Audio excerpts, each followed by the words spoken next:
Projeto importante que a Álvaro teve aí a sua participação. Mas a Álvaro também ocupou uma função muito importante como diretor de Relações Internacionais do SEBRAE, Serviço de Apoio às Micro e Pequenas Empresas do Rio de Janeiro. O SEBRAE é uma organização nacional, em cada estado do Brasil tem a sua secção, vamos dizer assim, o seu setor, e no Rio de Janeiro, desde março de 2001, você ocupou essas funções. O que consiste o trabalho do SEBRAE e, em particular, essa área internacional? Houve um período que eu passei na Prefeitura do Rio de Janeiro. Ah, né? Também, claro. Na Secretaria de Desenvolvimento Econômico, Ciência e Tecnologia. Vamos voltar um pouquinho lá. Isso eu tinha saltado essa sua importante função aí. Foi um momento muito interessante, se me permite falar um pouco da Prefeitura. Em função do projeto do teleporto, eu fui convidado pelo então prefeito eleito na época, o Luiz Paulo Conde, uma figura notável de urbanista, que foi com quem eu tive algumas conversas sobre o teleporto. Eu queria reproduzir o modelo americano. Ele disse, de jeito nenhum, aqui não podemos fazer uma fortaleza, aqui tem que ter cinema, tem que ter teatro, tem que ter centro de convenções. A visão de urbanista como me mexeu com a minha cabeça e realmente nós estamos procurando fazer um lugar agradável e não um bunker cercado de seguranças por todos os lados. Mas, enfim, essa experiência foi muito interessante, sobretudo que foi num momento que se fortaleciam algumas dos parques tecnológicos que o Rio de Janeiro tem, e o Rio de Janeiro tem uma concentração, um município muito forte de incubadoras, de empresas, enfim, há uma dinâmica muito própria nas áreas, sobretudo, das tecnologias do século XXI, das tecnologias de informação e de comunicação.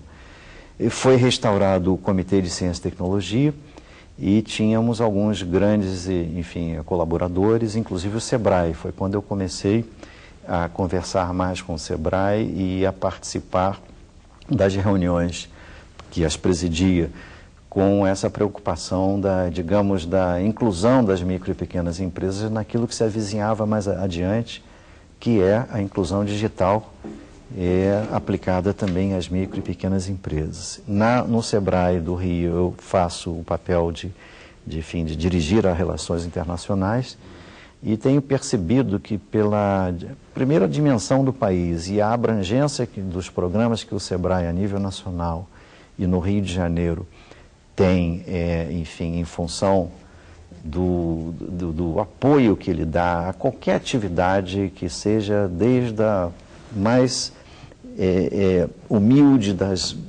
conjunto de bordadeiras enfim, da comunidade carente e tal. Estamos fazendo um trabalho sobre a economia do carnaval, que é uma coisa que nem percebíamos a importância que tem. E também do lado das incubadoras de tecnologia do Rio de Janeiro, estamos fazendo um trabalho que julgamos importante, porque nós todos sabemos, tendo vivido muito próximo da academia, temos pessoas que estão sempre ali pensando e repensando os novos produtos e novos processos e que querem ser empresários e que precisam de uma assistência do ponto de vista de técnicas gerenciais para a sua empresa pós-incubação, lograr êxito. Então, isso é um trabalho que o SEBRAE faz. Na verdade, é importante destacar esse trabalho do SEBRAE, porque as pequenas e microempresas do Brasil, por um trabalho que o próprio Álvaro apresentou, significa que praticamente mais de 90% dos serviços, dos empregos e dos produtos vêm das pequenas e microempresas, né, Álvaro? E isso não é só uma característica do Brasil. As empresas no mundo inteiro, o processo de globalização e de terceirização, quer dizer, as grandes empresas, e sobretudo nos países de economia mais avançada, eu citaria Estados Unidos, Japão e Alemanha, são elas que criam, são elas que desenvolvem e são elas que aperfeiçoam os produtos e processos das grandes. Então é toda uma cadeia muito importante que a gente precisa prestigiar. Então esse trabalho do SEBRAE, que existe a nível nacional, Álvaro teve aí a sua participação na área de relações internacionais, claro, colaborando com essas empresas, fazendo essa interface aí com o nosso sistema de criação de conhecimento, as nossas universidades. Aliás, esse é um tema ainda no Brasil bastante complexo ainda. A nossa pesquisa científica tem crescido, bastante as publicações científicas também, mas o nosso processo de geração de patentes que requerem trabalho junto às empresas ainda é um grande desafio. Mas nós vamos voltar a falar desse tema com o nosso entrevistado de hoje, Álvaro Albuquerque Júnior, dentro de um minuto. Eu comentava nesse último segmento desse nosso diálogo aqui com o Álvaro Albuquerque sobre o papel das micro e pequenas empresas.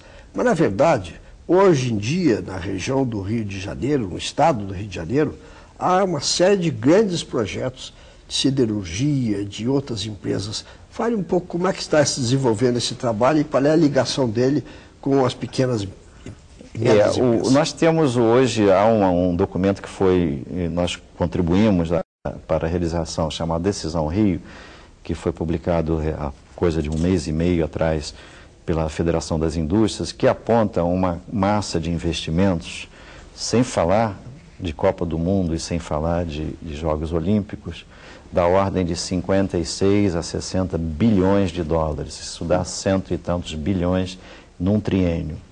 Maciçamente concentrado em petróleo e gás e indústria naval, como era natural. E siderurgia. Também. Siderurgia, temos o maior empreendimento do Grupo Thyssen fora da Alemanha, vai ser inaugurado agora, meados de 2010.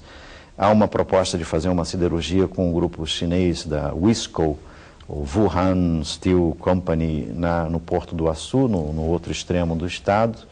Logística com arco metropolitano, indústria automobilística, enfim, a indústria farmacêutica crescendo, a indústria de cosméticos. E a pergunta que se faz é, sim, e nós, pequenos e micro, como é que ficamos nessa história?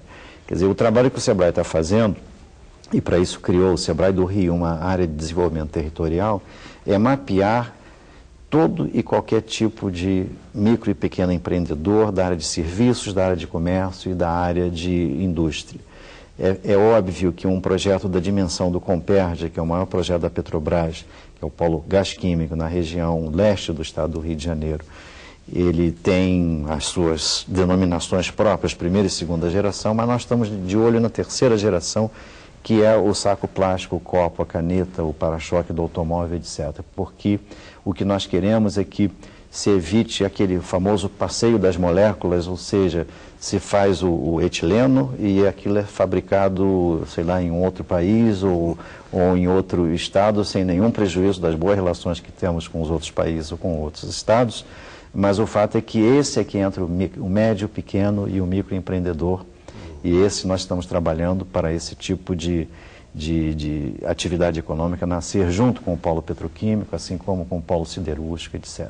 Então é um trabalho de muita importância, porque essas pequenas e médias empresas empregam um grande número de pessoas, sim, acho portanto vão beneficiar a sociedade de maneira geral.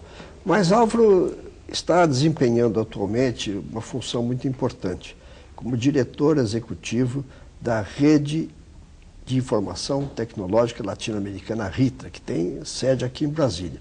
Fale um pouco, para que existe essa rede, quando é que ela foi criada, quais são suas metas? A rede foi criada nos anos 70 por uma iniciativa, mais uma vez, do Brasil, à época inspirada em reuniões que tivemos na própria FINEP, no CNPq, com o nosso querido José Peluso Ferreira, que era presidente da FINEP e vice-presidente do CNPq.